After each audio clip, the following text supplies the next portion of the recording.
Welcome to tonight's License Subcommittee meeting. The meeting is being broadcast live on Council's YouTube channel. My name is Councillor Macy Ume. I will be chairing tonight's meeting. If I lose connection and cannot reconnect, Councillor Florence Chavade will take over for me. I would like to remind all participants of few housekeeping points. Please keep your microphone muted unless you are speaking. Please keep your camera turned on when you speak at the hearing.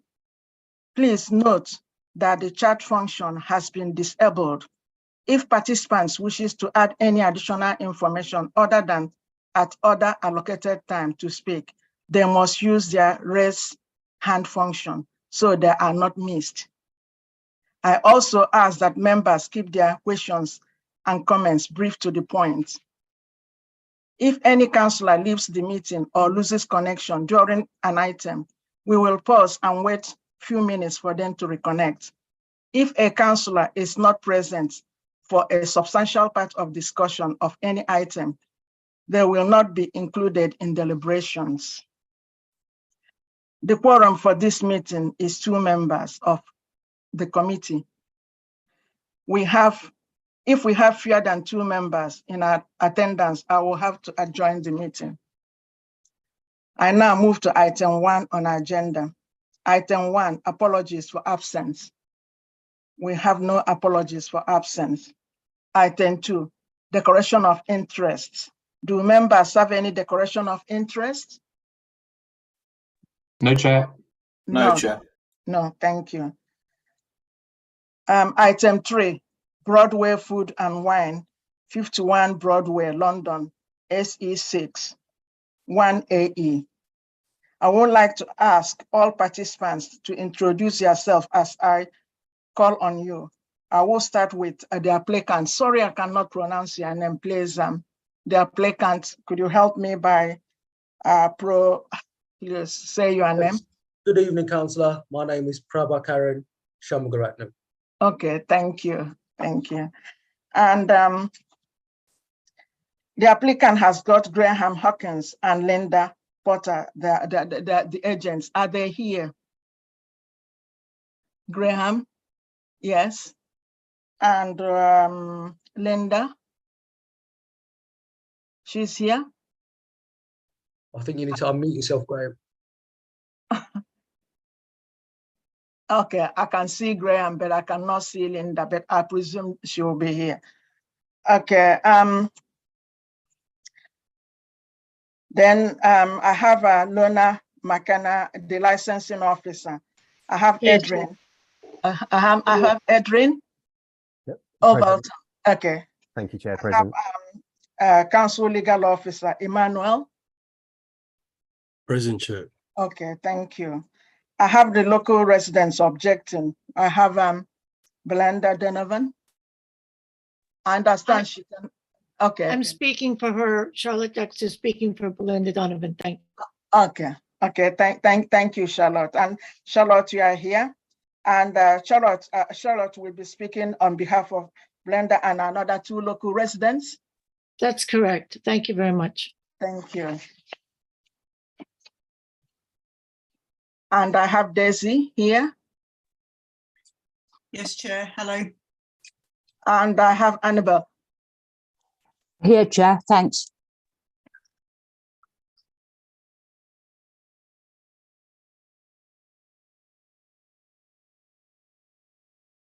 And okay. I think I called Lona here, didn't I call Lona? Yeah. Yeah, okay. Yeah. Okay. Okay, the procedure. Before we begin, I can confirm that the additional, in addition to the main agenda, 2 supplementary agendas containing additional information from the applicant and objectors were published and circulated to all parties on 17th and 20th of February 2023. Before we consider the application today, please May I quickly explain the procedure the committee will follow? We will hear from the following. The licensing officer will introduce the application, the objectors who have registered to speak, finally the applicant and the representative.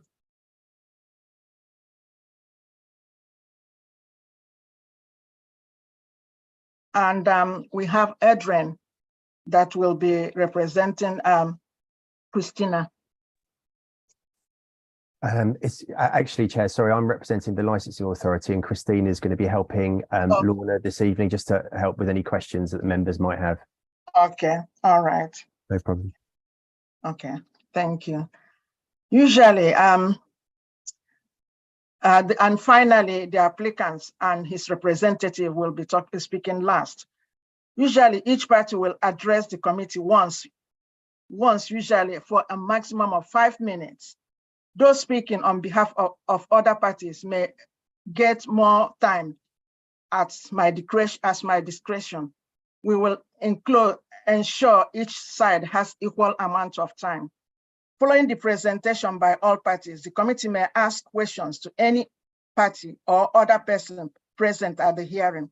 No party has the right to ask questions to any other party at any time during the hearing. Following the presentation and questioning, each party will be allowed a maximum of 3 minutes to sum up their case or presentation. The committee will then retire for deliberation. Upon its return, I will announce the committee's decision. Please keep your remarks as concise as possible. First of all, we are going to be hearing from the officer presenting. Can I have the licensing officer, Lorna, to introduce the application? Thank you, Chair.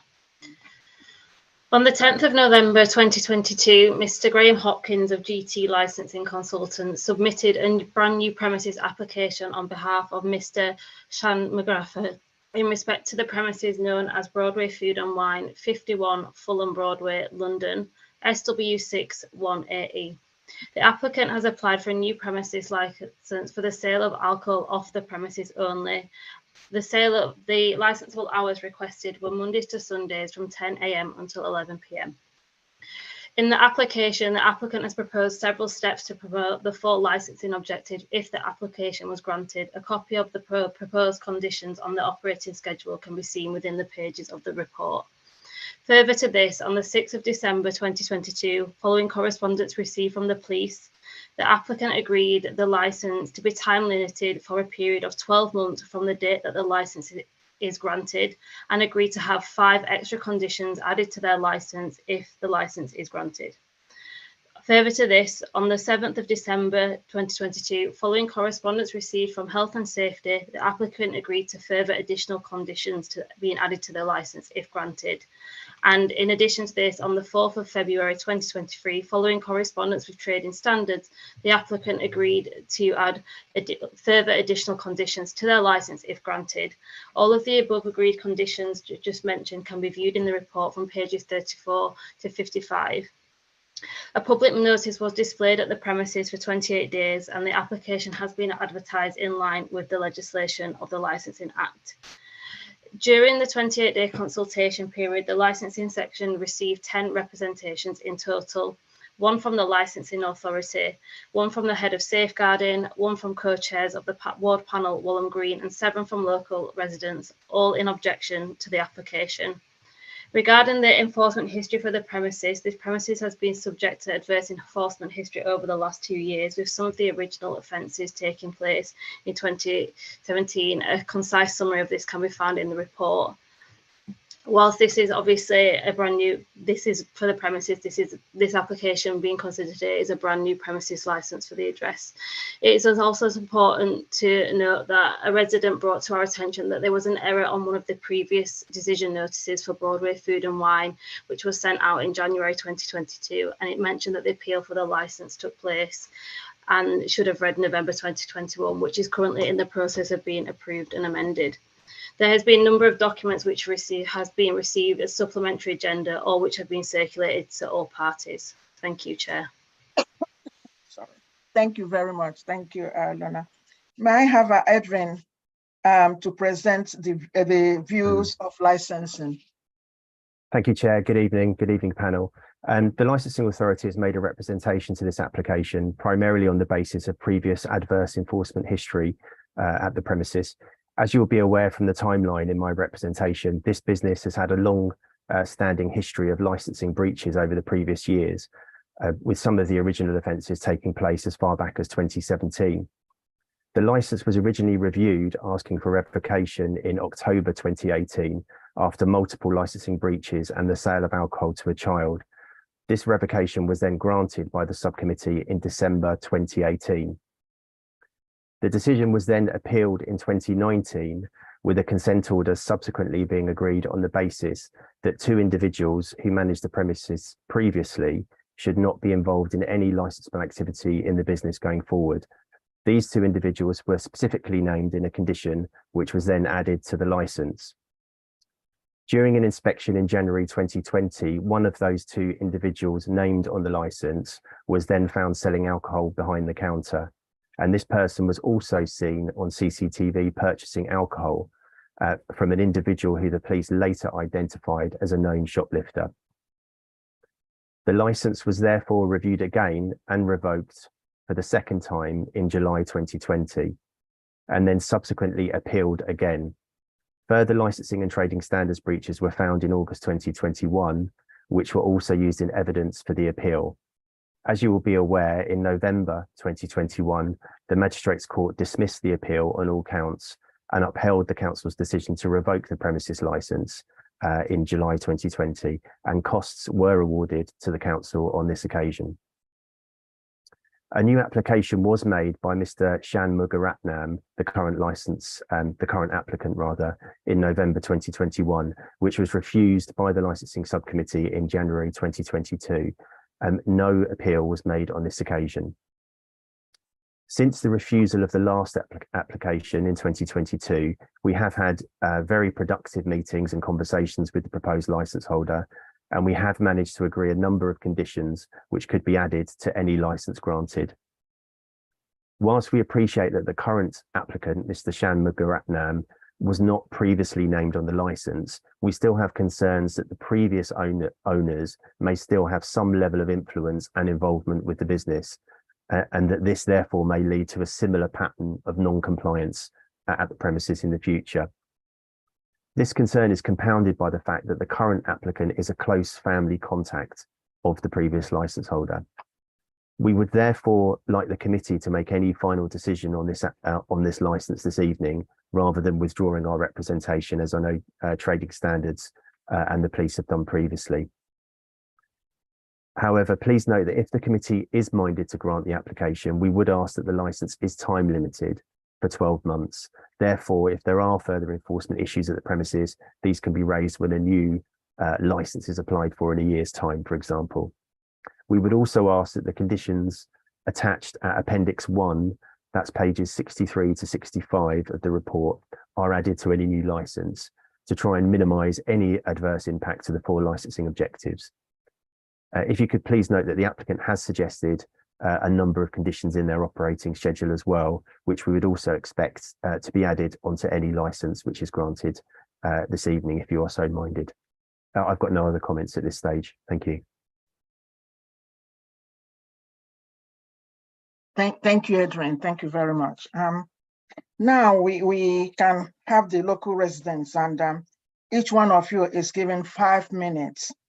We have Brenda Donovan, and Charlotte Dexter is going to be speaking on her behalf, and on part of Laura, and Sally. So Charlotte, you are going to have 20 minutes to address the committee on the objection, okay? 20 minutes altogether for you, because you are speaking for yourself. Brenda, Laura, and Sally. So. Yes, thank you. Thank you. I just want to say my other neighbor has yielded his 5 minutes to Daisy, but you'll have that in the information. Okay, I just have 6 short points. One, I'm speaking on behalf of Belinda Donovan, who is a former counselor, and she just been in hospital, so she literally cannot speak. She had something done with her mouth, literally. She's very concerned about cumulative impact and believes that these shops like this, we have plenty of shops in the Fulham Broadway area. We have plenty of off licenses, including a 24-hour shop that came in when the Licensing Act came in. So they had the magistrate's ability to have a 24-hour shop. We have excellent Waitrose, Whole Foods, Sainsbury's, Wilco, and we have several on really literally each corner. We have very good reputable shops that mothers are willing to let their kids go into and buy candy. Clearly this shop, mothers are not doing that. So cumulative impact could be and should be something that she believes should be considered specifically in this area as a one-off by the subcommittee this evening. She is also very relieved that the head of safeguarding has made a representation on this application. This is strong evidence for the subcommittee regarding the biggest concern of all, our children. She asks that the subcommittee weigh this very heavily and very seriously. We residents will try to engage the head of safeguarding more and more often for the subcommittee. We're now in contact with Anna Carpenter, and she's beginning to see how important it is that she takes time and writes the representations. So Belinda has thanked her personally and has briefed Daisy about this and so on. Next one, my other two neighbors who I'm representing are mothers, and they're very concerned about the shop. They have banned their children. Most mothers on Barclay Road know about this shop from our 85 household WhatsApp group, and they've all banned their children from going into this shop because they know that the shop has stolen goods and so on. And on these grounds alone, these mothers believe that this license should be fully rejected. The council is spending thousands of pounds of our taxpayer money literally babysitting this shop, no matter what name they are using in this application or others. They are all closely related, and it's really about the address of 51 Fulham Broadway. My neighbors, as I said, have band together, and they're asking the subcommittee to reject this license on various accounts, which are all in the papers. My third point of 6 is time, money, and resource. We'd like to ask the committee to consider how much effort and scarce resource has been eaten up by Fulham Broadway, by the council, by responsible authorities. The agenda pack gets thicker and thicker and thicker each time we have yet another hearing. I would like to know what all this has cost the council to date. It's thousands and tens of thousands that it has cost them. If this goes to appeal, we will put in Freedom of Information Act details so that the judge can see how much is eaten up by this awful place. The 12-month license will even cost the council more money because they have to babysit and go in and have underage kids who are of course accompanied incognito by police and so on, buy cigarettes and buy alcohol and do all those things. So it's going to take, Adrian Overton is going to have to put a whole plan together that at least every 3 or 4 weeks, people are going in there, responsible authorities, underage scouts, cadets, whatever they're called. Huge amount of resource, huge resource, totally unnecessary, very costly to the council. During the last hearing, my point number 4, the applicant explained, in fact, how he thanked the authorities, how helpful it was that they came in and they, had found some irregularities and that made the people in the shop understand better the licensing objectives and all of that. And please note here, I've said the people. I didn't call them employees because I don't even believe that they're employed. They're just all friends of the family. And, we haven't looked at the books, who knows, but employees, probably they're not, to be honest. At the last hearing, the applicant spoke about working with the community. It's in the transcript. I watched it last night on YouTube. And he has done nothing with the community or for the community. He hasn't contacted any of us. We're very easy to contact. Just ask the licensing authority. We give our names, we give our numbers. He hasn't rung us. He hasn't tried to do anything better for the shop. It's still a messy shop with, posters all over the place, totally illegal from a planning standpoint. He's done nothing. He's absolutely done nothing. And we're, that for us, that's enough. You don't need to be here. Thank you very much. He's also been given guidance, you'll see in your pack, by the public safety officer that he should do things to make it a bit more accessible for disabled people in the shop, get rid of things down. And if you walk in the shop on the right-hand side, there's all this stuff, and the counter is the place where the newspapers are too low for somebody who has to bend down, that's in a chair or is using a cane. And he had the audacity to come back and tell the safety officer that he would do that if he got an alcohol license, but he wasn't going to do it in the meantime. So he's not being helpful to the community. And we have someone here from the community who's speaking tonight who would need that type of help. That's all I'll say. But she wouldn't go in the shop anyway. So maybe it doesn't matter. I'm not quite sure. My fifth point is that the Samuel Lewis Trust, which is behind this shop, a beautiful area, beautiful big buildings, apartments for people, suffers greatly, and someone will be explaining that in more detail.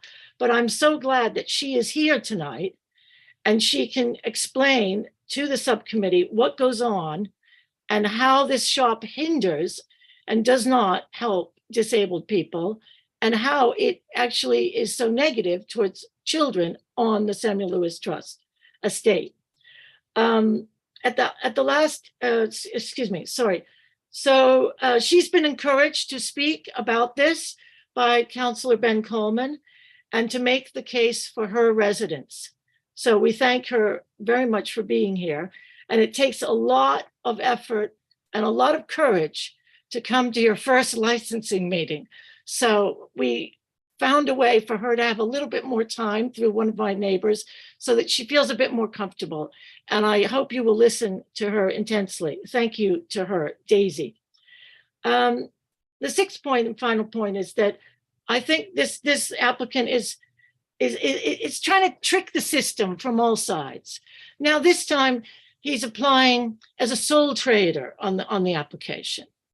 But he's the sole trader, but then when he answers things between me and the agent, he makes mistakes and says that the name of the place is a limited company, and then he makes other mistakes and so on.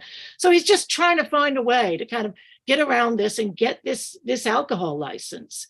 That's not fair. That's not fair to us. We've had to do an amazing amount of work, research, resource, give you all sorts of reams of paper to prove to you that, there's all sorts of stuff going on here behind the scenes. We don't appreciate that, but there you go. The record shows that he is the leaseholder, apparently. He's mentioned himself, or somebody, the agents mentioned himself as a leaseholder. And we know that his mother is the director of the business registered at 51 Fulham Broadway. I put something in about the, company's house and so on. So, it's all kind of mixed up and so on. It's crazy.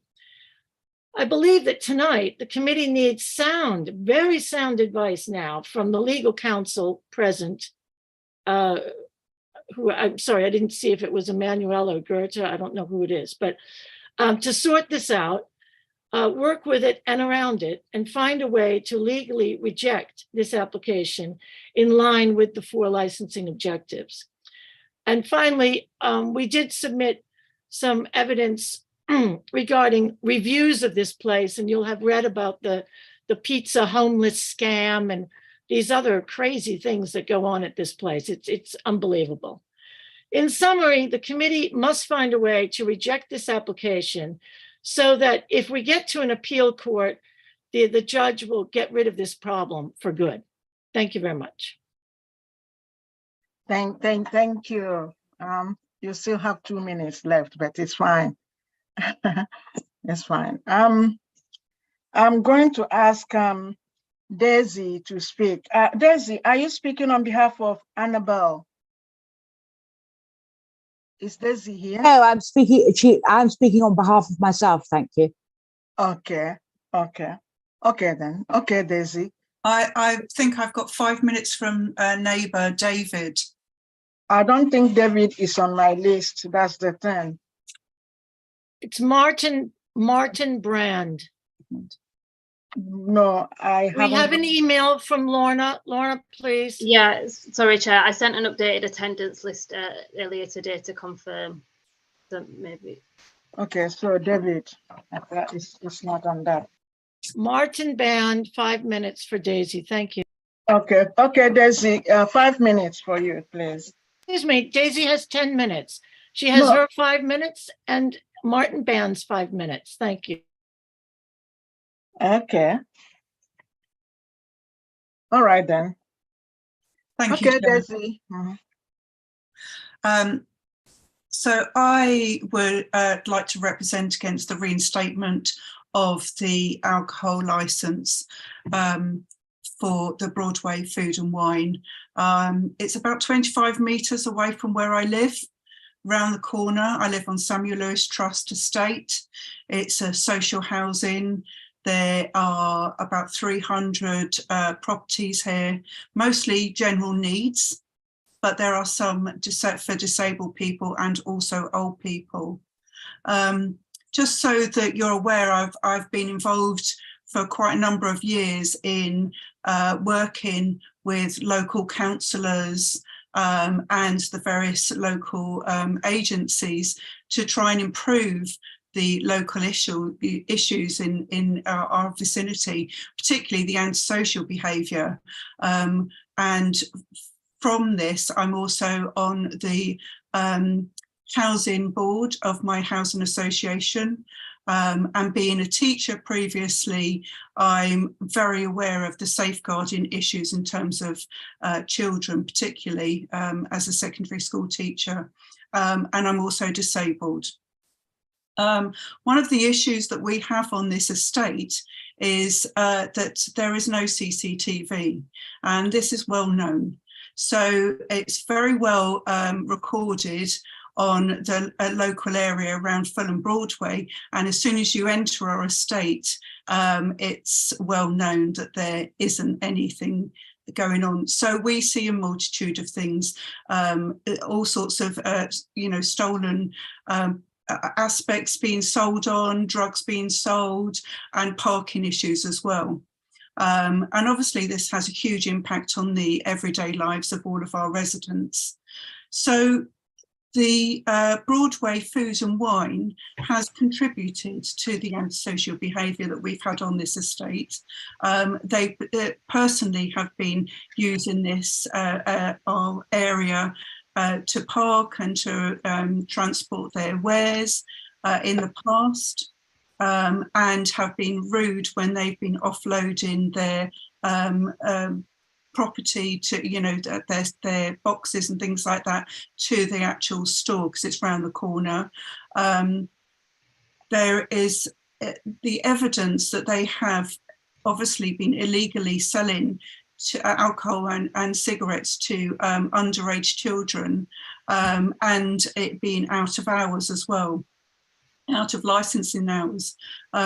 We have a huge issue on this estate with some of our young families, young children's families, smoking skunk on the area. We've got a football pitch which is open 24/7, and it's known that they go around there. So obviously if they're able to get cigarettes from this newsagents, then that's exacerbating the problem that we have and exacerbating the vulnerability of our local families. We also have a huge problem with people stealing locally and then peddling on the estate, and I understand that's also been happening at the this particular newsagents. So obviously they're attracting all sorts of different people to our local area because of that. And actually just last I think it was the week before actually, there's a particular beggar who is a very heavy smoker. He's actually had about 2 years ago disposal order from being on our estate because he was exposing himself And he regularly stands outside the newsagents begging and obviously going in there to buy cigarettes, because I understand they sell them separately. So he's got huge mental health issues. So, you know, they're attracting really vulnerable and hugely complex people from our local area that then make it really, it's actually horrible passing by that newsagents, because there are so many people hanging around there and begging, and they're obviously attracting them. So, you know, that's obviously another thing that is really contributing to my case, where I don't want them to be able to sell alcohol. It's also widely known in our estate that you can go in there and you can buy alcohol at any time. They just open the shutters. And it's just that they, you know, they literally, you go in there and say, I'd like to buy alcohol, and they just open the shutter and say, what do you want? So, you know, there is a whole, yeah, everyone knows on the estate that they can actually do that. My real concern is particularly about that the owners are all related, they're all family members. They have not, their statement offers me no reassurance or confidence or any reasonable proof that they have any intention to change. Our community is, you know, well, like Charlotte actually explained earlier, you know, we've got a lot of opportunity, and we have a lot of community connection, particularly on this estate, and there's been nothing in terms of support or recognition of what we've gone through, or any actions whatsoever to try and make us feel comfortable with their presence. And our greatest fear is that this is their presence is going to contribute to all of our antisocial behaviour that we have locally, and also that Hammersmith and Fulham have little resources at the moment. Everyone's aware of, you know, there's not much money about. So if they are to then get this licensing agreement, how are Hammersmith and Fulham going to be able to monitor them rigorously? You know, and again, then what will happen is it will come down to the locals, the residents, the community, to deal with the fallout from that. And I'd just like to also just add that I'm really pleased that the head of safeguarding has actually put representation in, because it's really key. You know, our children, local children, you know, some families really need support in being able to keep them safe, and making sure that establishments like this aren't available for children to be able to access alcohol and cigarettes is really key to that. Thank you. Thank you. Okay, thank you very much. You still have 3 minutes. Okay. Thank you, Daisy. I'm going to ask Annabelle to speak. And Annabelle, you said you are speaking on behalf of David. Annabelle? No, I'm speaking on behalf of myself, and I'm the co-chair of the ward panel. Okay. Right, I sat through the last hearing over a year ago, where the applicant, who talks a very good line, he tells us how well respected he is and his wife are, and he swore blind that the shop would be better run, and that was over a year ago. He also told the committee that the debt they were owed for the previous court case, which was over 12,000, would be paid in a matter of weeks. Clearly, he's not very good at telling the truth. And if he can't tell the truth, and if he can't pay the debts, the court debt, how can we trust him to run the shop responsibly in the future? Anyhow, that's all I've got to say. Thank you very much, Chair. Oh, okay. Oh, I think you just you spoke in 1 minute so far. Why I'm adding all this is so that I know how many minutes I'm going to allow the applicant to speak. So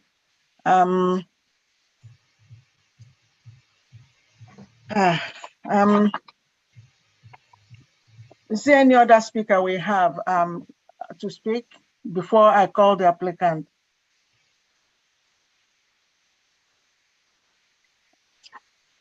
No. Okay. The applicant, can I ask the applicant and his representative to make their own representation? I'm going to allow them 34 minutes. Thank you, Chair. That'll be me that's doing most of the talking on behalf of Mr. Shanmugaratnam. Okay. We've heard from the residents, obviously, but I would just point out to the panel, I'm sure you know, Broadway Food and Wine is not actually located in a cumulative impact zone, and the application must be considered purely, of course, on its own merits. Yes, the shop has a poor history licensing-wise in the past, but I have to stress that that was under previous operators and not under Mr. Shanmugaratnam's control.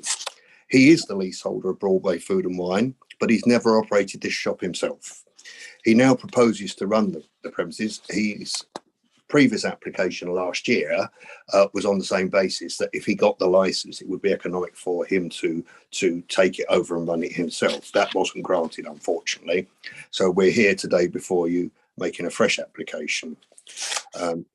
If the license is granted, Mr. Shanmugaratnam will run the shop himself as the license holder and DPS. Comment was made, I'll just mention that briefly, about the fact that there is a limited company in existence.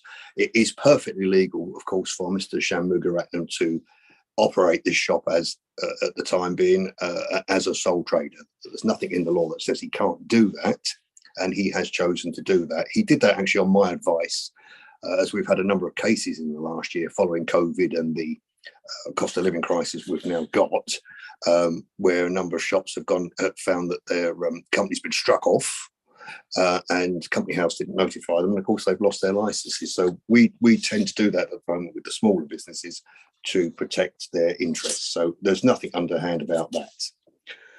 As I say, he proposes moving forward to run the shop as a convenience store, and if the license is granted with an off license, so that it is in essence a one-stop shop with the local residents and passers-by being his main customer base. He wants the license. We're not worried about telling you the reason why, to be able to sell alcohol so that he can meet customer demand, enhance his business opportunity, and have money to improve the financial viability of the business and invest in the shop. That's the simple reason behind it. He cannot be held responsible, Chair, as you will know, for the wrongdoing of the previous operators.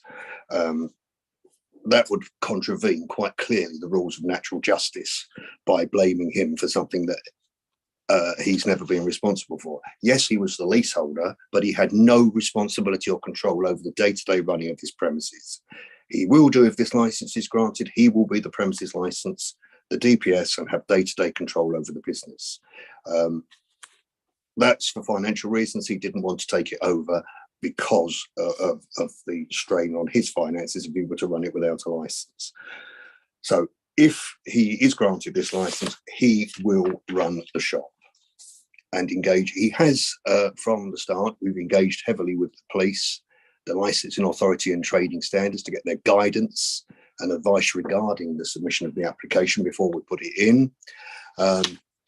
We've chosen a terminal hour of 2300, which is within the licensing policy 3 for a town centre area under your licensing policy. And we've asked for a start time of 10 o'clock deliberately to design out the attractiveness of the shop to alcohol dependent people or street drinkers.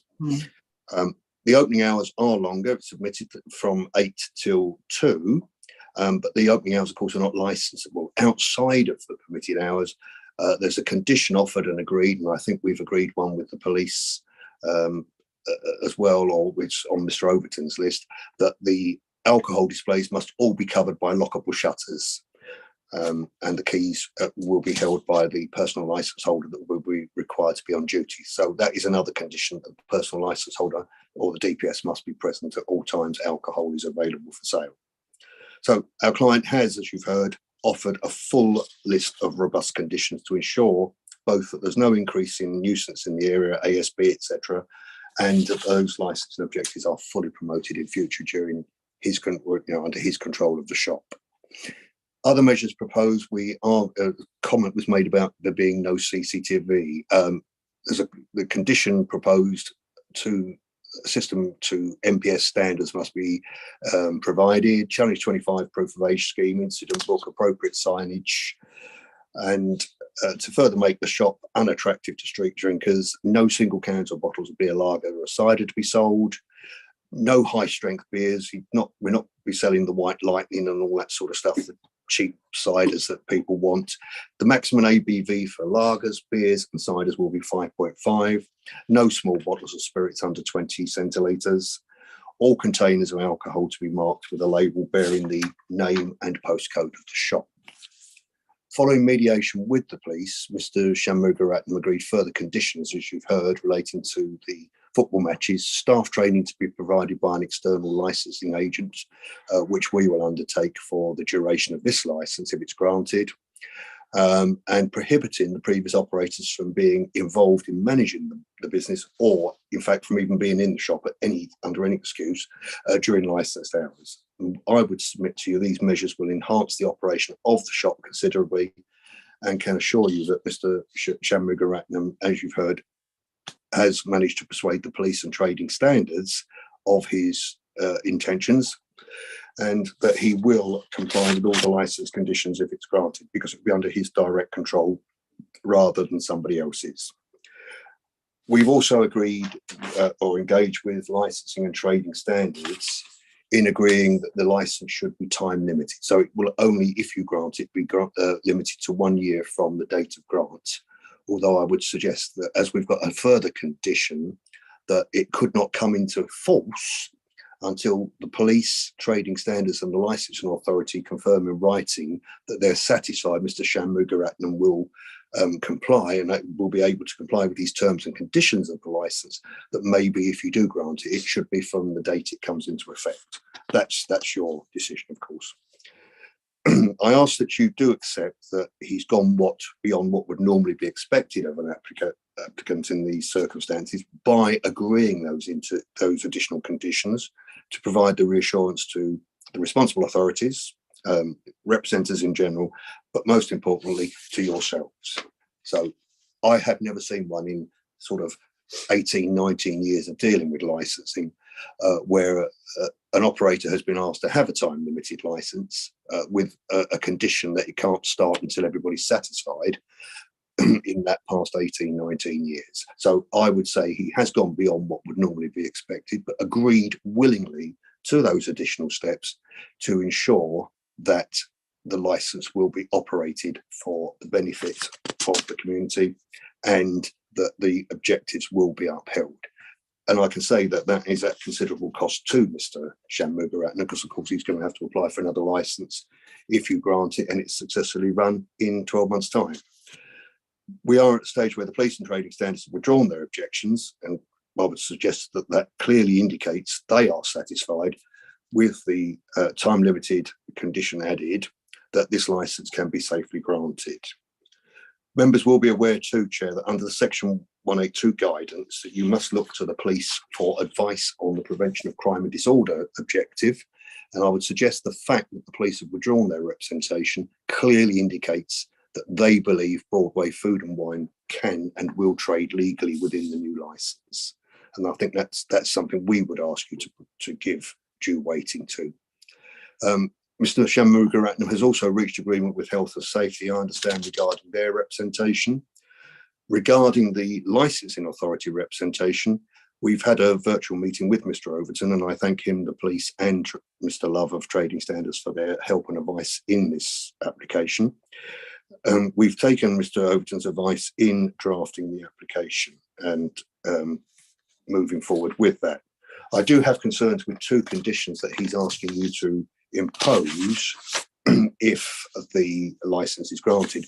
Nothing major, but you'll be aware of the provision that other legislation should not be duplicated onto licensing, and the conditions have to be appropriate or should be appropriate and proportionate. I'm just looking at conditions 8 and 20, I don't see the need for a small shop to have to keep a lost property record, because I wouldn't imagine that people will lose stuff in there in that sense. And also that we keep a record to show that staff are paid the minimum wage. That's covered by other legislation already. We've no problem with the requirement to keep the invoices. That's a sensible precaution based on the past. And also that all staff are checked that they have the right to work in the UK. Regarding the representations from local residents, we have engaged to an extent with Ms Dexter. We have replied to her a couple of times and hopefully answered the point she raised with us. Finally, Mr Shang Mugaratnam's agreement that this licence should be time limited and not come into force until the police and trading standards and licensing are satisfied will, we hope, go some way to persuade the other objectors, the resident objectors, that he is serious in his intentions to run the shop responsibly and legally. The letter we wrote to the residents at the end of last week to update them has been published as supplementary addendum 2. Regarding Ms Carpenter's letter as head of safeguarding, the past history of the premises cannot, we submit, be held against Mr Sham Mugaratnam. He was not the operator at the time of the shop, at the time of the breaches and offences. We obviously don't condone any of them, and they will not happen under our client's running of the shop. But to hold it against him would be grossly unfair, and I submit would breach the rules of natural justice. Mr Sham Mugaratnam has done nothing wrong and has gone to great lengths now to ensure that Broadway Food and Wine will be operated legally by what he's agreed with the authorities.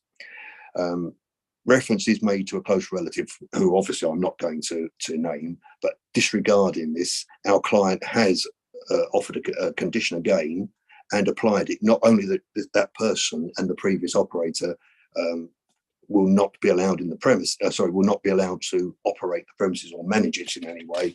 They are also banned from the shop during licensable activities if the license is granted. Ms Carpenter refers to only taking card payments and was upset, or seemed to be upset, that that wasn't accepted. It's quite simple. Cash is legal, and a lot of elderly people, as I speak as an older person myself, it's something a lot of people, older people, do not have cards. It's as simple as that.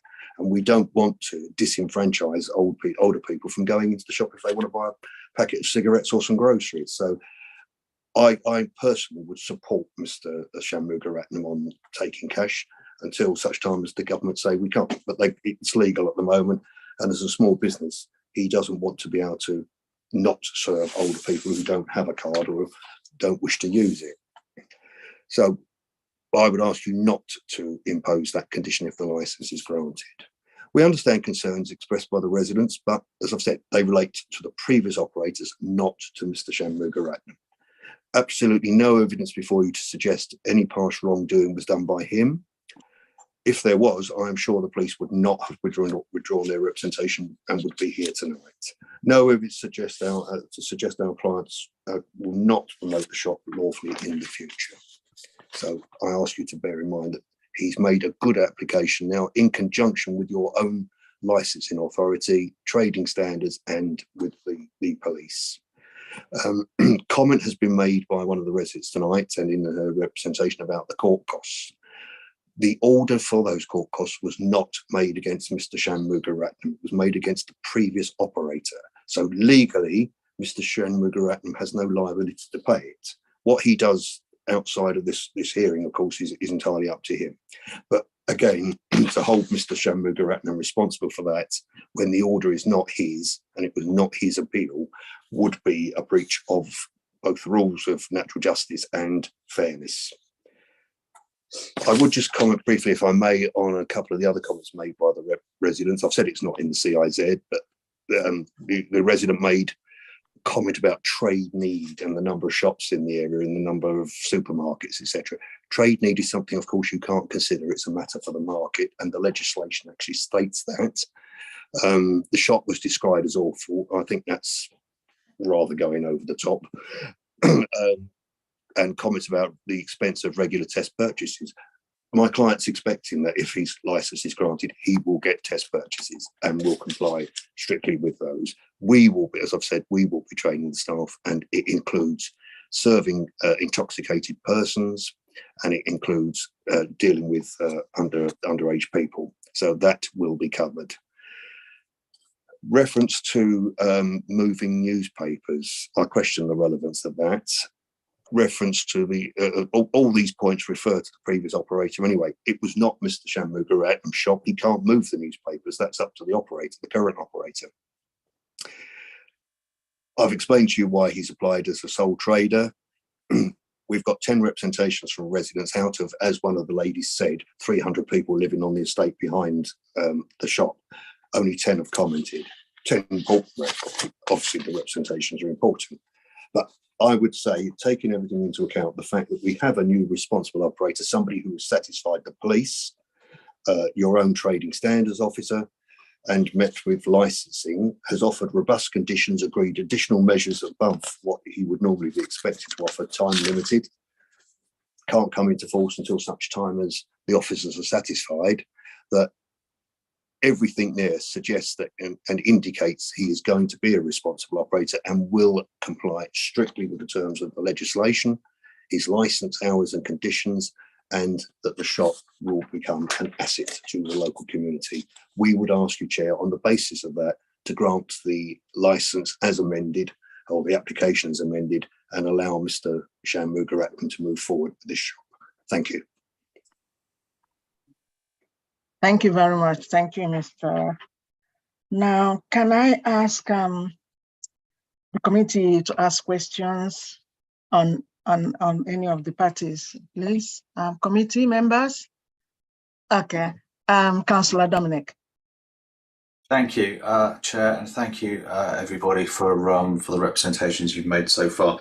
I've got a few questions. I might ask a couple of them, and then let other members of the committee join in, and then I might come back if that's all right. My first question is this, because I'm a little bit confused, and I'm just wondering if Mr. Shanmugaratnam can answer this. Reference has been made to the licensing hearing that took place last year. Now, yes, before anyone says, I am aware that we regard each application on its own merit. But at that time, the applicants said that they were becoming more involved in the running of the shop, in particular since they found out about certain things that had come to light during the appeals process, and that they would be acting or being more involved thereafter. Subsequent to that, there have been a number of breaches or enforcement actions that have taken place. So I'm trying to find out exactly what his involvement has been over the last year. When he stated, I actually had a review of the last hearing earlier today, when he said quite clearly that he was involved in the running of the shop. We've been told by Mr. Hopkins on more than one occasion today that we can't hold the actions of previous premise runners to him, but by his own words, he was actually involved in the running of the shop from earlier last year. So if those two questions, I think, can be addressed. Firstly, what involvement has Mr. Shanmugaratnam had over the last year? And secondly, why we should consider this to be effectively a new ownership? Is that to myself, Dominic? It is, yes. Yeah. Zero. So sorry if it was a little uncogent. I have a couple of questions. Zero involvement. The plan was, ideally, having seen what a mess the situation was, to get involved, to step in and take control and work closely with everybody, like trading standards, like the police, get the license, start doing all the training, all of these things. But unfortunately, the business is not in my control. I know, for example, Daisy Armstrong mentioned it, I think Mr. External, that the business is not legally mine. I do not control the business. I have nothing to do with the business. I don't share in the profits or the losses. However, my intentions and my plans are to ultimately, I see this as an opportunity to fix something that's broken. So going back to your question, no, I didn't get the opportunity, and it never happened. And that's why I've sort of come back again saying, look, I want to get my hands dirty. I want to get involved in this business. I want to invest. I want to put time and effort into this, but I need to obviously have certain things in place for that to happen. For example, in this case, a license, an off license. You know, if I'm going, it's like having a pub but not being able to sell alcohol. You know, you wouldn't invest in that kind of business. It's the same situation here. However, I think a lot of things, I want to go back to something that was mentioned, the intention to change. I would like to think that the intention is there, even though I wasn't responsible for any of the things that happened in the past, you know, legally or anything. You know, I'm just not involved in it. So, but the intention to change is there, and I wanted to sort of emphasise that because that was sort of mentioned by Daisy as well. You know, and I can, you know, and the intention has been shown by my interactions with the police, with trading standards. I've gone out there and personally met Mr. Doug Love and had a training session with him for, I think, 2.5, 3 hours. We've also discussed in length in terms of how else we can safeguard the licenses, but also the community, how we can give peace of mind. A lot of things have gone into thought. For example, you know, we've got street drinkers, you know, for example, increasing the price point of purchase, making it a lot more difficult. We're also thinking about things like traceability and labeling the bottles and the drinks and all the products. So if someone did get caught on the street and they were drunk, you know, there's a traceability there that, okay, it is related to Fulham Broadway and it can be brought back to us and we can take action and we can go there and have a look at CCTV and all of these things. So the intention to change is there. Activity is definitely happening. I'm working closely with Graham, who's very, very experienced. Like I said, he's got 20 odd years within the game, you know, within this business, within this line of business. And I believe, you know, training standards and the police wouldn't have dropped their representation if they felt that the intention wasn't there and the desire wasn't there and the actions weren't in place. So it's a long-winded answer, but I hope that makes sense. It does absolutely make sense. You've just said one thing there, though, which is that you don't have control of the business. Before you answer, and I would like you to expand on that, because going forward, the whole point, the premise of your agent's and Ms. Hopkins' argument is that you do. Much of what you've just said was almost word for word what you said this time last year. Yes. So what, especially given your comments that you don't have control of the business, what has changed? What has changed? Basically, what's changed in say, the management of the business, the ownership, or anything? What will change in the conditions? First of all, I will be removing the previous incumbents or operators from the business. I will also be looking to purchase them off the business. I will explain to them that their presence ultimately is not conducive to business operations. So there will be a cost that I will have to face on that. And we've discussed that internally. Everyone's happy with that and they're open to it. So I've put plans in place to remove those people and have a fresh business and a fresh start to take things forward. But in order for me to ultimately, you know, put myself in there and put myself forward, I need certain things, certain conditions in place as well, where I can work closely with the local authorities and do the things that needed to make this business much more of a benefit to the community rather than what it is at the moment, which is a hindrance. So I think, long story short, in order for me to proceed and go forward, I'm going to have to need the license. Now, I've also done a safeguarding option here as well, where in order for the license to be given, first of all, trading standards and the police and whoever's involved with that decision can come in and check if I've done the necessary due diligence. So it's a little bit like what they say in the advert, you know, Winston does what it says on the tin. So it gives me an opportunity to ultimately prove to everyone, this is what I said I'd do, so I'm doing it. The second thing is I would have then 12 months because normally everyone gets it for however long, right? But I've said, no, I'm agreeing to 12 months. So if something was to mess up in those 12 months, then it's my full responsibility. And we don't get the license we need. So there's safeguarding there, there's putting control back to the relevant authorities, the relevant people, and the community, sort of say, okay, this is what he said he's going to do, but we've also got controls in place that if he doesn't do this, then it's game over, and we can take the license away. So there's a lot of things that have been happening, which come back to, you know, if we didn't have the intention to change, none of these conversations would have happened, none of these conditions would have been put in place. We wouldn't be talking to trading standards. We wouldn't have Graham here. I wouldn't even be here. You know, nobody's hiding. You know, we're all here, and we're having a transparent conversation. And transparency is the name of the game. I said, you know, we'll be, you know, labeling and doing bottle markings and all of these things and traceability. So we will be held accountable going forward as well, and we won't be hiding. Okay, thank you very much. Thank you. A question to Mr. Hopkins, if I may. This is just for clarification, really.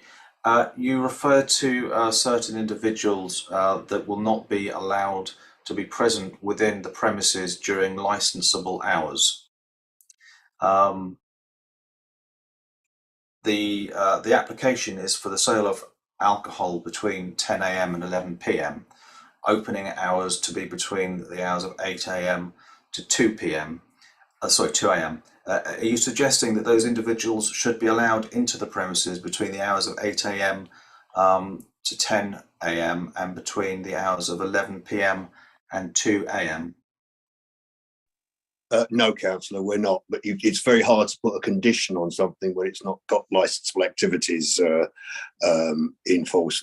The wording wasn't ours. That's the wording the police chose. Right. They proposed that addition. We proposed to keep those unnamed individuals, for obvious reasons, individuals out of the premises or out of the involvement in the business at all. The police wanted the additional comment that they can't be there during at all, even pop their head round the door, if you like, during licensable hours. Sure. Personally, I'm quite happy. I'm sure Mr. Shanmugaratnam is. We're happy to exclude them permanently. Yeah. So should a condition be imposed along those lines of the words during licensable hours were removed, you would not be unhappy with that? No. Okay. No, that's fine. Thank you very much. Thank you. A question for Adrian Overton, which will be a very short question. Which is just to clarify in my mind, is licensing still opposing this application, or are you content for the application to proceed, but with the caveat that it only be limited to 12 months? Which is your preference? So it's just so I know exactly where you're at. I think it's a third, actually, a third option, actually, Councillor, unfortunately. I think what we're really saying is that we still oppose the application, but we'd like the committee to make the decision after listening to all of the evidence this evening to make a decision on whether to grant the licence or not, mainly because we're aware of the feeling of residents around this premises and we're aware of the extended enforcement history. And I think members would be best placed to look at that as a whole and then make a decision rather than me make a decision this evening on what I know. I think it would be better for that decision to come from members. That's fine. It was really whether you essentially had said, actually, no, we're happy for it to go ahead with a 12-month sunset, but no, you've answered my question. Thank you. Thank you, Chair. That's all my questions for now. I may have some more later. You're muted, Chair. Yes, thank you very much. Thank you. Thank you, Councillor. Any question from our councillors, committee members? Yes. Thank you, Chair. Before I go back to the applicant, I'll give you a bit of a break. Lorna, I'll go over to you for licensing. And that's to talk to you about supplementary agenda A. I wanted to ask you if you could go over to, there's page 14.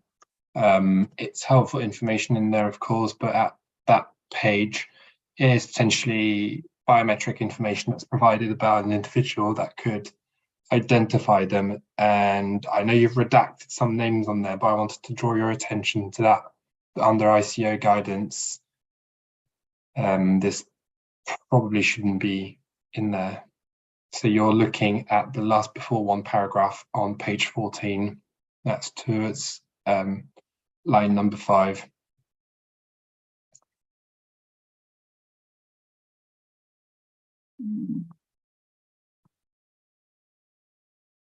It's a particular category of personal information about this person. Sorry, could you just repeat what page it was? Sure thing. So we're in Supplementary Agenda A. Yeah. This is page 14. Mm-hmm. And so on the document, that's the last before one paragraph, and you're going down to the 4th line, and it reads as, there is a ginger-haired woman who apparently the retailers have nicknamed Ginger. Yeah. So again, evidence were provided by residents is helpful, but where we're in a situation where this person hasn't been convicted or identified formally, it could be problematic to have it on there. Thank you for pointing that out, and obviously in future, make sure that any information is redacted fully. That's okay, thank you very much. So now we'll go over to the applicant or their agent, whoever chooses to answer these questions.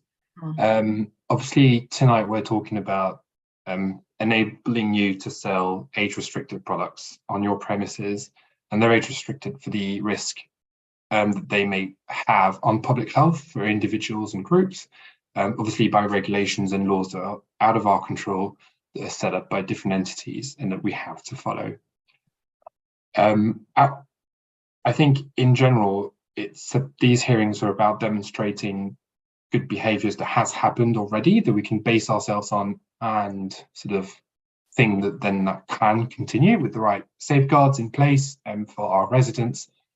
But in this instance, what we're provided with in the public pack is 2 instances of the sale of age-restricted products, namely e-cigarettes, to underage individuals. I was wondering if you were in my shoes and thinking, you know, who was really responsible for this? Was it the people before? Was it the people now? What do you make of this? Well, I'll try and answer that, Councillor. I mean, the clear fact is, as you heard from Mr. Shanmugaratnam himself, he has not and still not is not responsible for the day-to-day control of the shop. In effect, he has to buy the current operator act, but it wasn't in his interest financially to do that without having a license. So he had to test and see whether he could get this license. And if he does, obviously it's not going to be allowed to come into effect until those 3 responsible authorities that we've talked about, the police, licensing and trading standards, are satisfied that they are in a position to comply with the license conditions and can comply with those. So you have that safeguard. If it's granted, he still can't use it until he satisfies three, not just 1, but 3 responsible authorities who all have to consent to the operation of the license. Nobody's condoning what's happened in the past, that goes without saying. Totally condemn anybody who sells underage products. And you've also got the additional safeguard, we will be doing the staff training. So until I can go there and train his staff and give the documents to say they've been trained, again, the authorities will not allow him to commence selling alcohol. I will be and do cover underage sales and the documents that photographic documents that applicants or license holders can accept, the usual things, passport, driving, photo driving license, etc. We also will cover the fact, as it's been raised by the police, about selling to drunk people, street drinkers, etc. Or not saying all street drinkers are drunk, obviously, but that's the risk area we're covering, and people who may be under the influence of illegal substances. So we've got the steps before the license can come into place. He's got to satisfy Mr. Overton, Mr. Love, and PC Cardwell, all 3 of them, and he can't do that until we've done the training. And I've no doubt the authorities will question what training has been given, but they may even be allowed to ask the staff what their understanding is of Challenge 25, for example. So we've got various conditions there that will hopefully ensure staff are trained, and it will be carried out on an ongoing basis. the license would only be valid if it's granted for 12 months. So we would be going there at least twice during that time to retrain and refresh the staff. I'm pretty confident. In fact, I am confident that with that, Mr. Shanmugaratnam can comply. We can do our utmost to ensure that age-restricted products, alcohol, tobacco products, etc., do not get into the hands of under 18s. Thank you very much. And this is a question still to you. Again, either the applicant or the applicant's agent, whoever feels more comfortable answering that. When I looked up Companies House, I found a Fulham Broadway Food and Wine Limited company incorporated on the 9th of April 2021. It says, of course, that the applicant is listed there as a director. It also says that the accounts are overdue and they were due on the 9th of January. So I don't know if you had any comments on that, but also the second thing is, what is the exact nature of the relationship that exists between that company and the day-to-day operation of the business? Well, my understanding is that the day-to-day operation of the business, should the license be granted, will pass to Mr. Shanmugaratnam as an individual.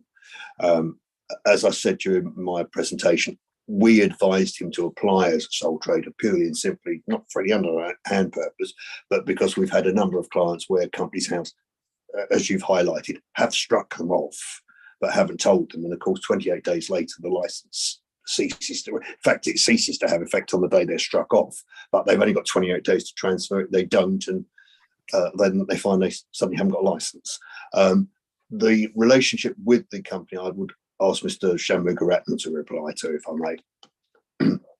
Thanks, Graham. Yes, the company was set up by myself on a website called Companies Made Simple, because I was preempting potentially taking over the business, and I wanted to create a fresh new company and a fresh new enterprise and outfit. That was the goal. It hasn't happened yet, and I've just left it alone. So in effect, it is dormant. I don't know if I've registered it as dormant at Companies House. It's something that's just completely slipped my mind. But the intention behind the company that was formed was that when and if and when I do take over, I have a company that's under my name, that's fresh, that's new, that will be used for this business going forward. But it hasn't happened yet, which is why it's just there. But thank you for that. I do need to look into it. That's super helpful, thank you.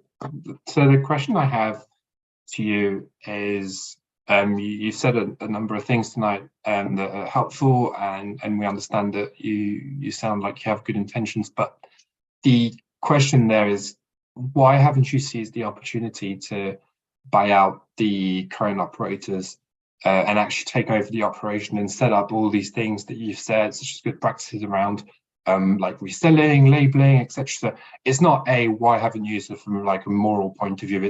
Is the lack of alcohol sales such a difference maker that you think that at your level today you can't implement those good practices already, or buy the business, or what's holding you from actually having come to us today and say, actually, for the past 6 months we've done that, and convincing us actually that the good behaviour's already happened, and actually it can last?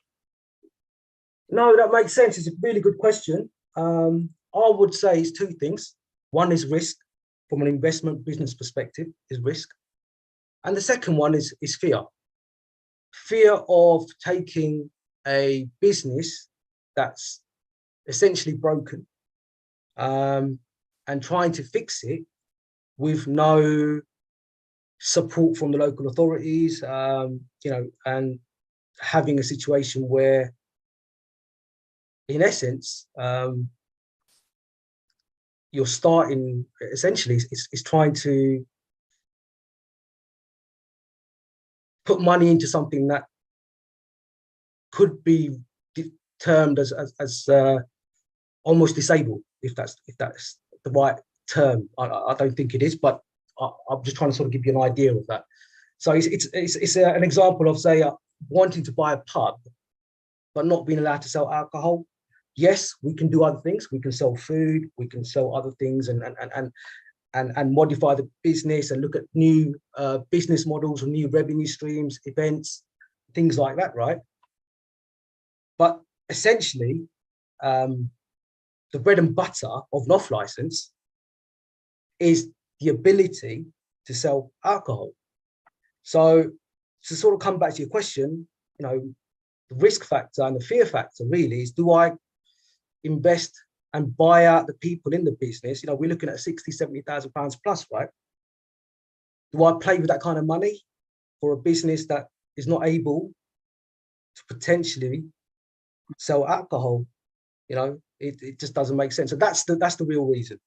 So for me to step forward and go ahead with all of this, I'm prepared to put money into it. I'm prepared to put time into it, effort into it. And you know, people at Trading Standards can testify. And you know, I've spent a lot of time speaking to Adrian Overton. I've spent time talking to Doug Love. I've spent time talking to police. So time is being put in, energy, effort's going to be put in, and money's also going to be put in. But going back to your question, when it comes to money being put in, that's the only reason where it hasn't happened as earlier as I would like, because of the again, the risk, and also the fear of putting that kind of money in and losing it, basically, or putting it into a business that might not work because of these factors, which is why we're here. I hope that clarifies. Yeah, it does. Thank you very much, and thank you to your Asian. And that's it for now, Chair. Okay. Thank you, Councillor. Mr. Graham, I think I had Mr. Prober saying that he'll be working with you. Yes, Chair, he has. He has. So I presume he'll be working with you. Since he's working with you and with your 30 years experience behind you, and could you tell me, will it be wise that an entrepreneur, if anybody that wants to open a business will have a plan? So what plan have you people put in place? What plans do you have that will say that, okay, this is plan we have in terms if we are granted this? So what are your plans? Because you haven't told me any plans you have. Well, the plan side obviously is for our client in the sense of how he runs his business. That's for him to explain. But when it comes to trading, obviously, as you've heard, the license, if you grant it, cannot come into effect until we satisfy the 3 responsible operators. And I've got to go there and do the training. So my plan is to go and train the staff. That's my role. To train the staff to comply with the conditions and the legislation and underage sales, etc. But I'll ask Mr. Shanmugaratnam to tell you about his business plans. I can't get involved in that. I'm a licensed consultant, not a business expert. Okay, Mr. Graham, I'm going to ask you this. So since he's going to, how many staff do you think you are going to be training with him? How many staff? Because you know more of his plans. So how many staff do you think he's going to have? I understand he's got 2 or 3 staff there, or will have 2 or 3 staff. And obviously, the intention will be, if possible, to get them on the trading standards course, because the agreement is that it's either trading standards or us. We will carry out training with them, but I would want them to go on the trading standards course as well. Okay, this 3 staff you mentioned is still the same 3 staff that was written on the paper that we have. They have 3 staff there as well. So now, the intention, I understand from Mr. Shanmugaratnam, he will be employing new staff. So how will he employ new staff? Is it when we grant him that he's going to employ new staff, or after we said that is going to employ new staff? How does this work?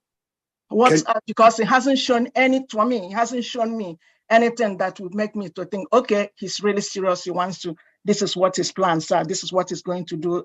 Nothing. All he's saying is, I'm looking at the previous letters or what, all those things is the same thing that is being said is still being repeated here.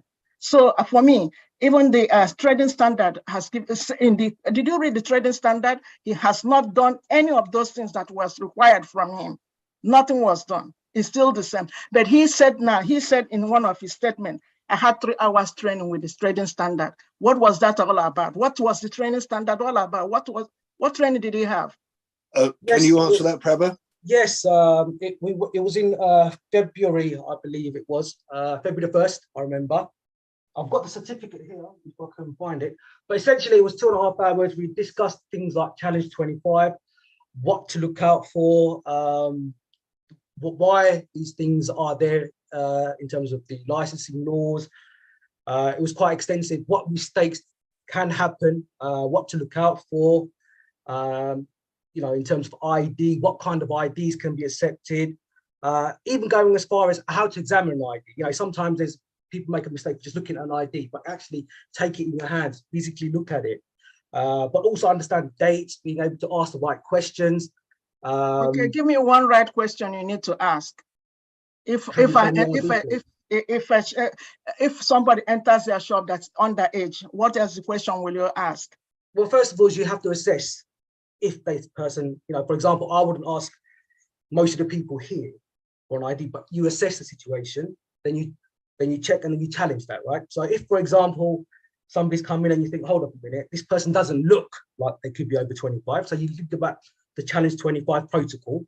And afterwards, you sit there and you ask them the question, if they are purchasing something that is age restricted, can I have a look at your ID? Do you have ID?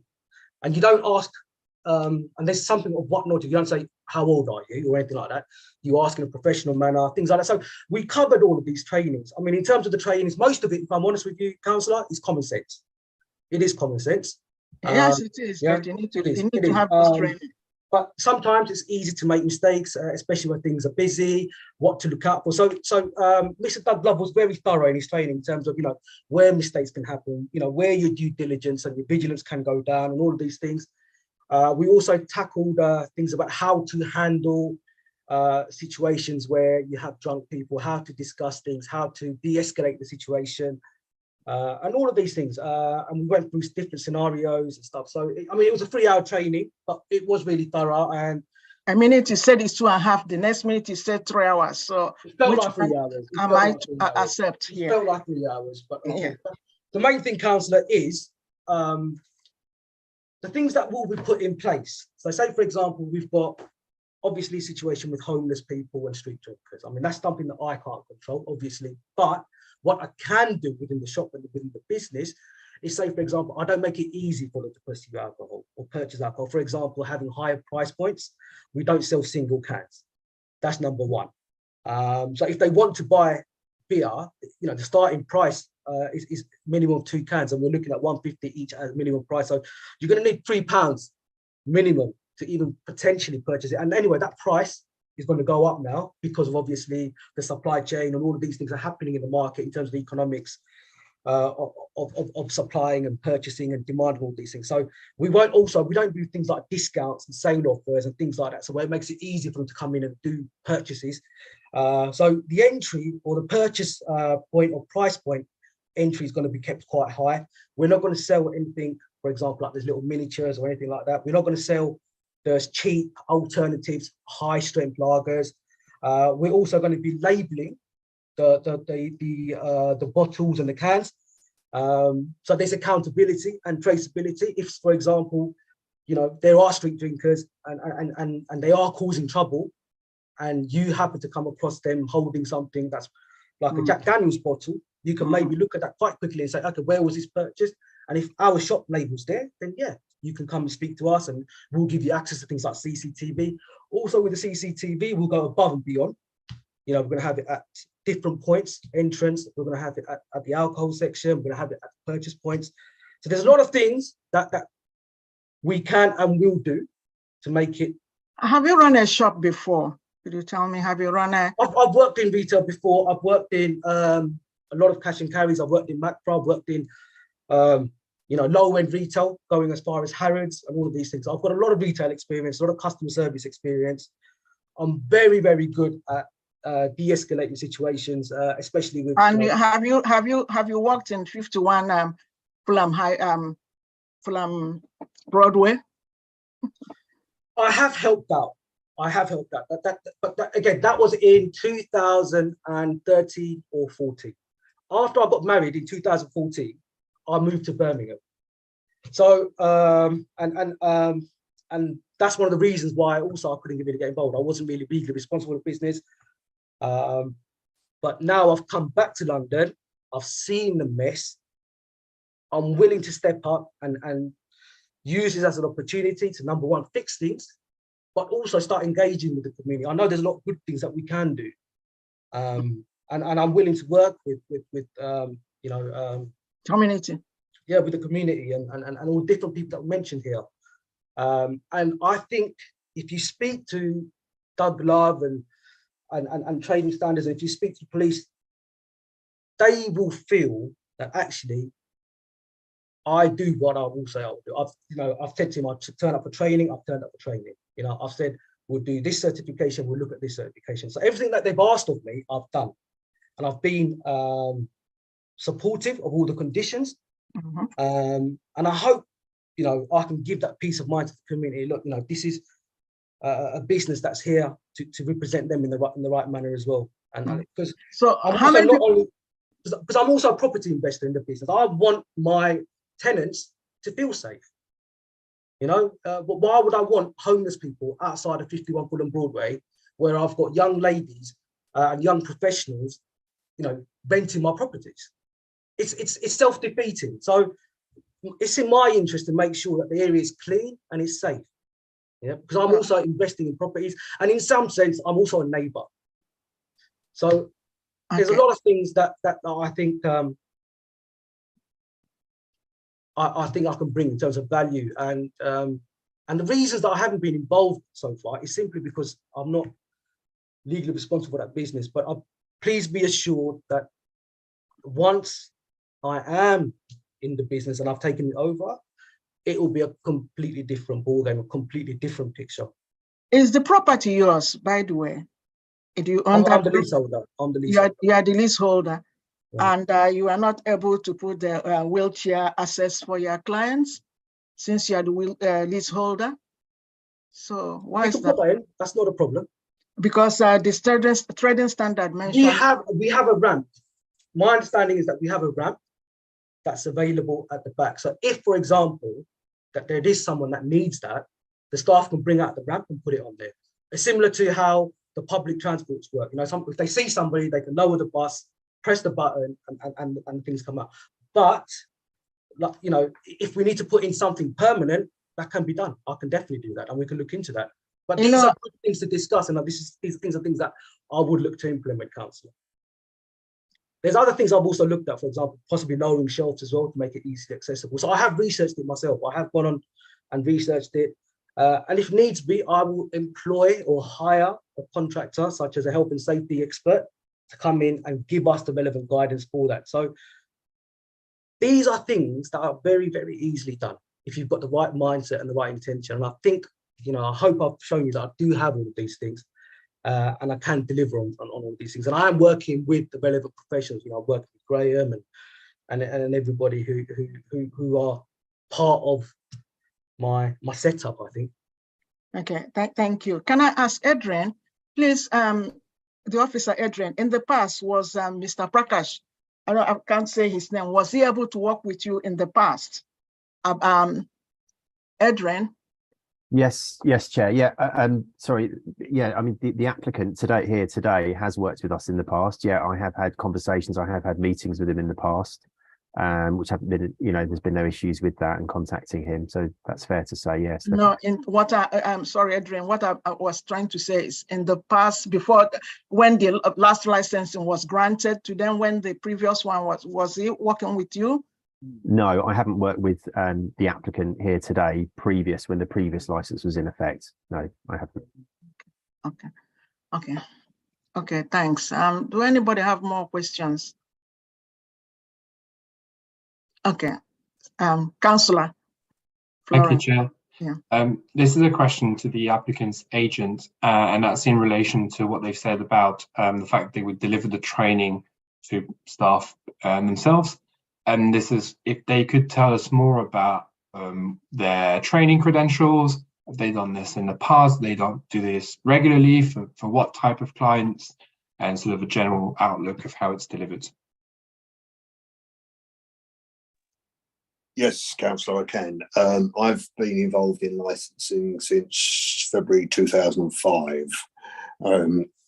Since then, I worked for an East London borough for 3 years, and in that role and had 6 months experience with a council in Hertfordshire on enforcement. I've been the tenant of and run a pub for 2 years since then. And I've been doing this roughly since 2007 as a consultant. Yes, I've got a personal license myself. I've also passed the level 2 award for licensing practitioners. I've been doing trainings, well, really since the start of being a consultant, but prior to that, obviously some training as a licensing officer myself. We regularly do sessions for off licenses, the smaller ones, I mean, not the massive great shops, obviously, but for pubs, restaurants, we cover the whole lot. And Challenge 25, underage sales, is a key point of that training. When to make the challenge, what documentation to check, how to avoid conflict on asking that, because some people don't like being asked. Although I tend to find that a lot of youngsters do carry ID because they may go to clubs or public houses, so they're used to being asked. Generally, the training is successful. I can't say we've had a lot of clients caught when we've trained them that have been caught for underage afterwards. It doesn't have to be, it can be any consultant or a licensing solicitor, as long as you keep them focused on the job. It only takes, as you know, 1 minute not looking. It can be silly things like we've seen recently where somebody accepted ID on a phone and couldn't read the date because of the COVID screen. So you're not allowed to accept phone. We cover that as well. You're not allowed to accept things on phones. You've got to see the original document, and we do hammer that point home to them. Ditto, we also include now, obviously, selling to people who are intoxicated. It's not the easiest thing to do, so I know from being in a pub to always spot somebody who's had too much, but you can get an idea if they can't string a sentence together, or pupils are dilated, or their speech is slurred and they're wobbling, or you can smell alcohol. You don't serve them. So we cover all those points with them, avoiding the conflict and some youngsters are frightened of doing that. They don't want to challenge somebody else. It's the first time you do it. It's always hard, but you've got to do it. It's as simple as that. So I've been doing the training since roughly 2007. Thank you. And that's it for me, Chair. Thank you, Councillor.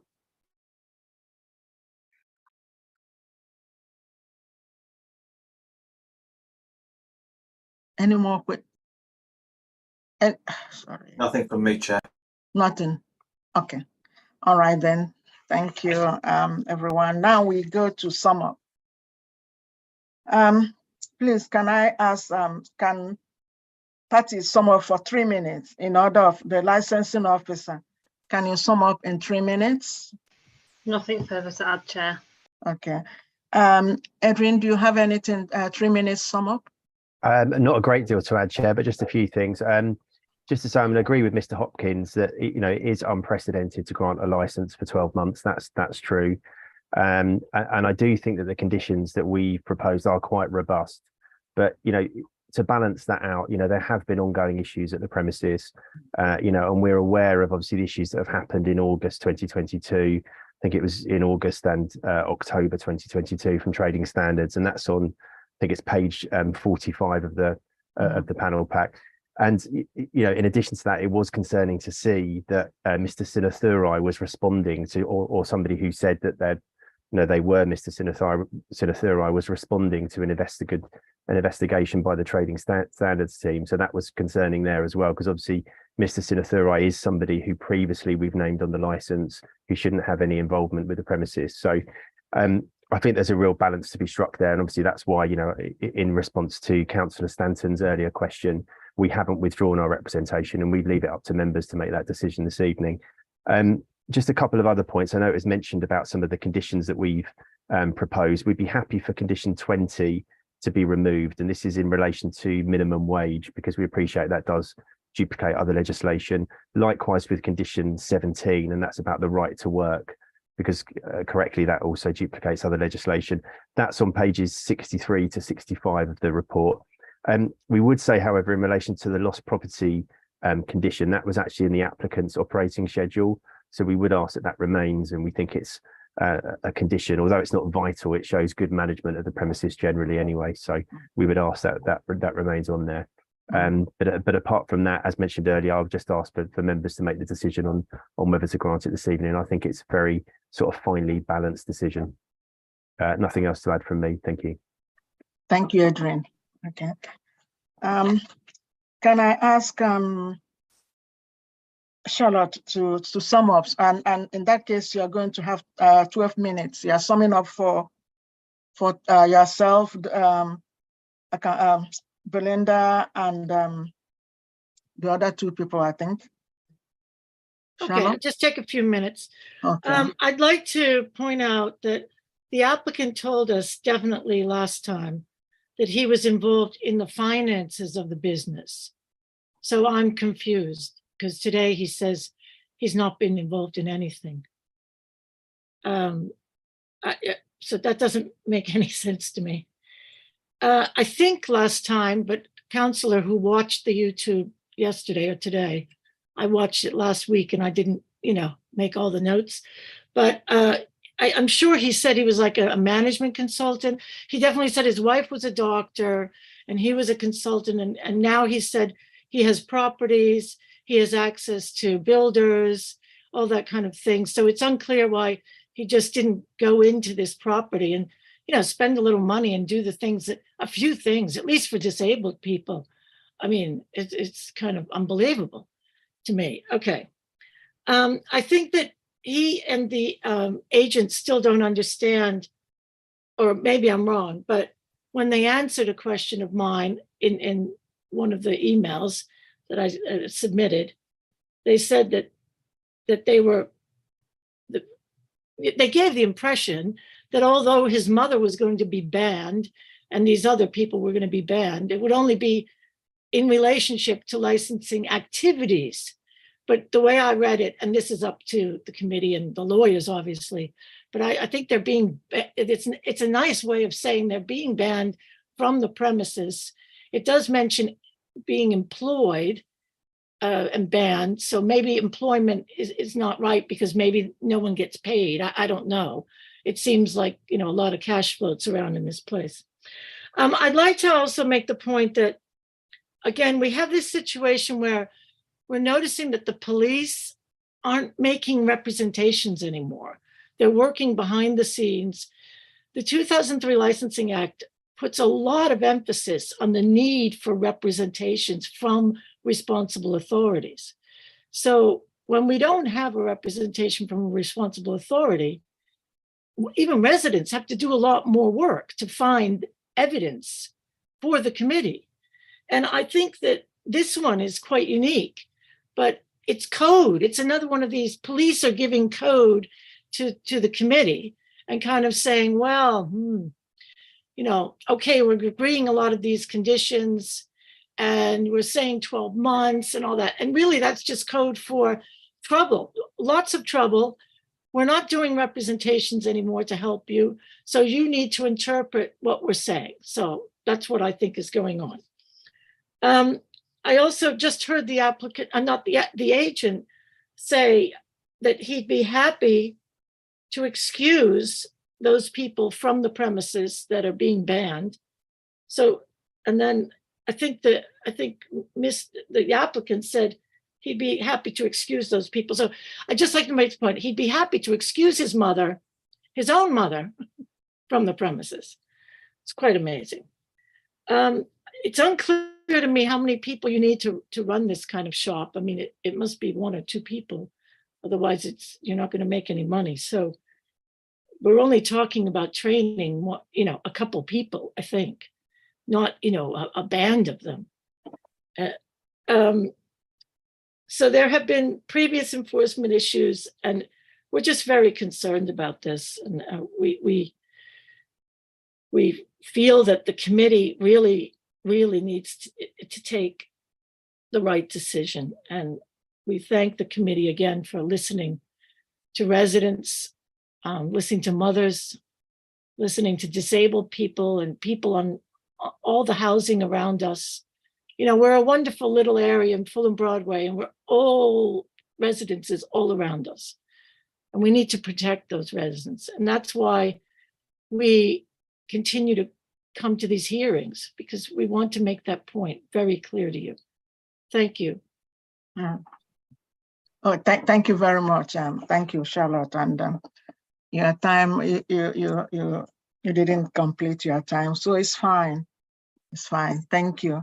Can I ask Daisy? Is Daisy still here? I am. Thank you, Chair. Okay. You have 6 minutes. Is that okay? That was great. I'm a little confused about the explanation to offer larger bottles rather than selling smaller items. You know, if there is actually an issue with people being sold alcohol, then surely you're exacerbating the problem by offering them larger bottles. So it seems an odd explanation to them being a responsible retailer in terms of selling alcohol. But my main concern really is that this shop has a long-standing and established reputation for selling alcohol and cigarettes illegally to underage children and out of hours. My real concern, or something that I suppose I would like the committee to really consider, is I don't feel that the agent or the client have actually given justified explanation as to how they are going to change such an established culture of that newsagents. It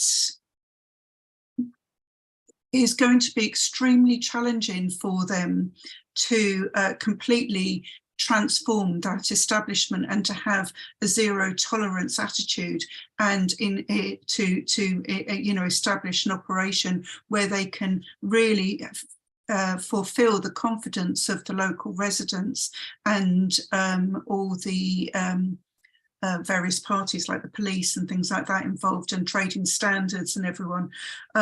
So to have that zero tolerance, you know, I just feel I don't feel confident in what I've heard this evening, and I hope that you would consider that in terms of how we are impacted in terms of the community because of their behaviour, and for their establishment to be a really inclusive place.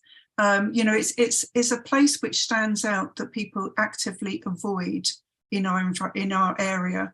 So to be inclusive, so that we feel like we're going to go and shop there as a place that, you know, in our community. I don't know how.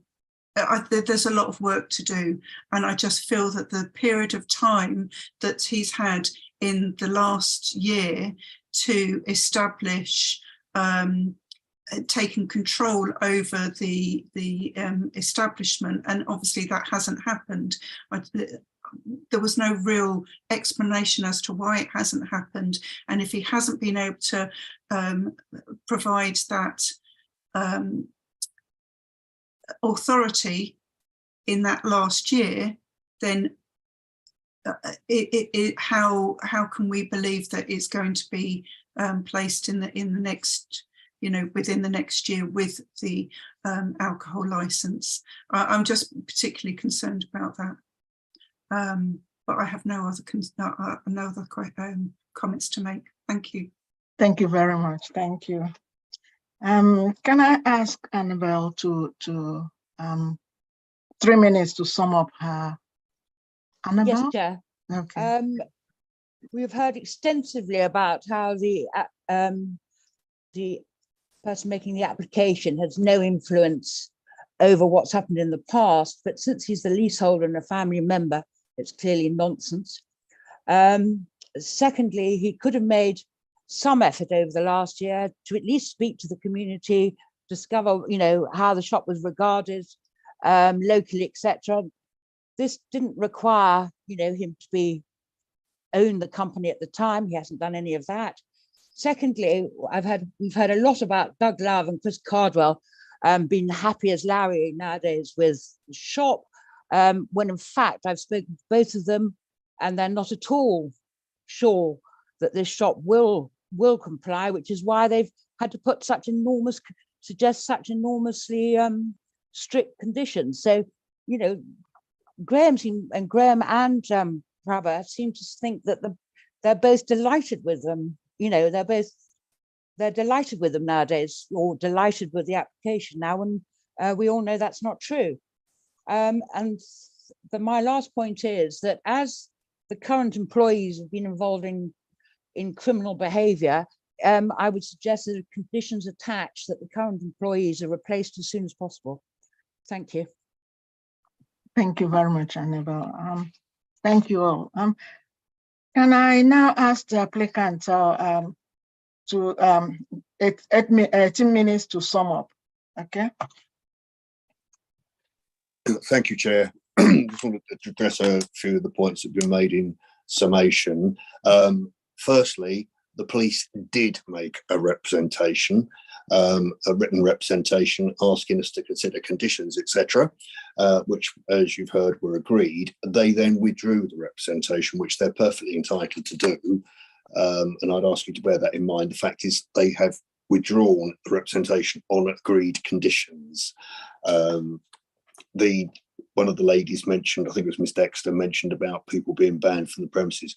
In answer to your colleague's question, we have agreed that those people will be banned from the shop during opening hours, not just licensed hours. The wording of that condition was prepared by the police, not by us, and we accepted the police condition. Another lady mentioned why we're not selling small bottles of spirits. I would have thought that was obvious. It's to prevent preloading, and it's also to prevent the custom of street drinkers, when they can only buy low strength beer, of tipping spirits into it to increase the strength. I suggest they wouldn't have 15 to 20 pounds or whatever the cost is these days to buy a larger 70 centilitre or a litre bottle of spirits, but they would have enough change to buy maybe a small bottle. So that's the reason we've done that. And that's the normal practice, is to stop shops from selling small bottles of spirits for those reasons. The conditions, the concerns that were expressed related to the previous operators. The culture will change because of the shop, because you've heard extensively from from Prabha, Mr. Shanmugaratnam tonight, and his proposals for the shop. He has agreed, I would suggest, in my many years of dealing with licensing, some of the most robust conditions and measures that I've ever seen proposed for a new application by a new operator. Because he was the leaseholder, did not give him the right to tell the operators what to do.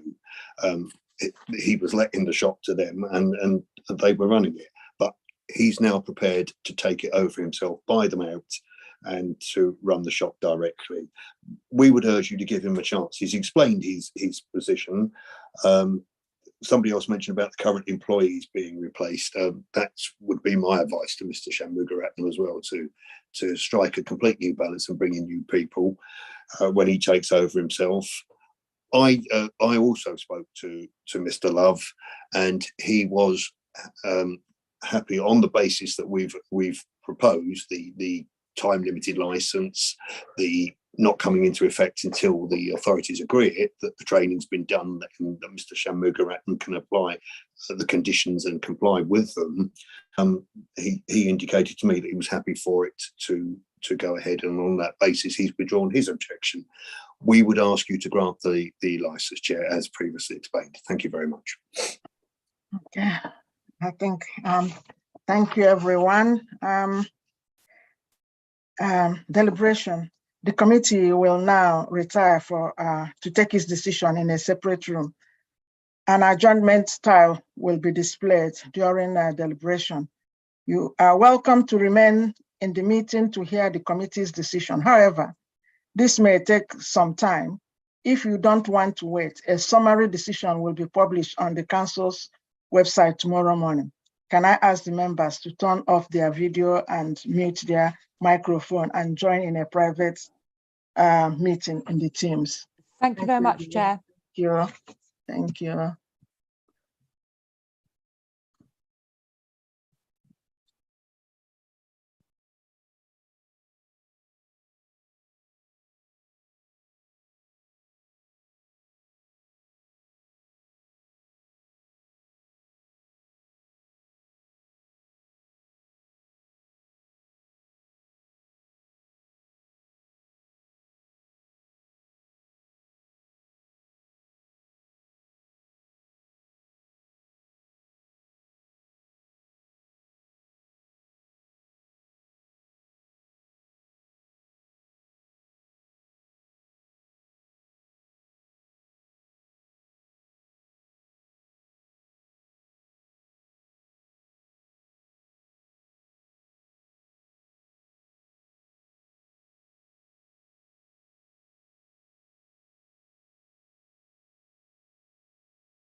Hello, Edrin. Hello.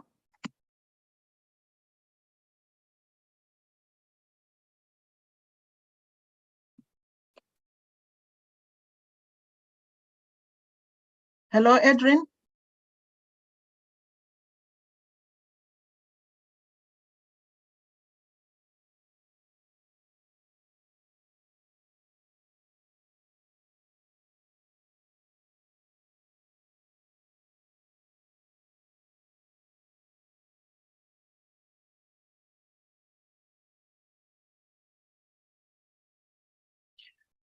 I'm Charlotte Dexter. It says I can't show my video. The person has stopped it.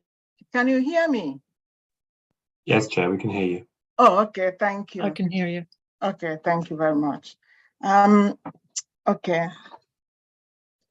Just is everybody back? Is everybody back? Hello? Yes. Okay, okay. I just want to Broadway Food Wine, 51 Fulham Broadway, London, SE6 1AE. The committee has considered an application for the new premises license for the sale of alcohol off the premises only under the Licensing Act 2003. The application, in summary, the committee has decided, after taking into account all the individual circumstances of the case and the promotion of the 4 licensing objectives, to reject the whole of the application. A copy of this committee's full decision, including its reasons, will be sent to the parties forthwith. If the applicant is unhappy with the decision, they are entitled to appeal to the magistrate court within 21 days from the date of notification of the full decision. And then I just want to thank all the members for attending, and that's end of the meeting. Please, I would like to thank everyone for attending or watching tonight. A summary decision will be published on Council's website tomorrow. Thank you, everybody. Good night.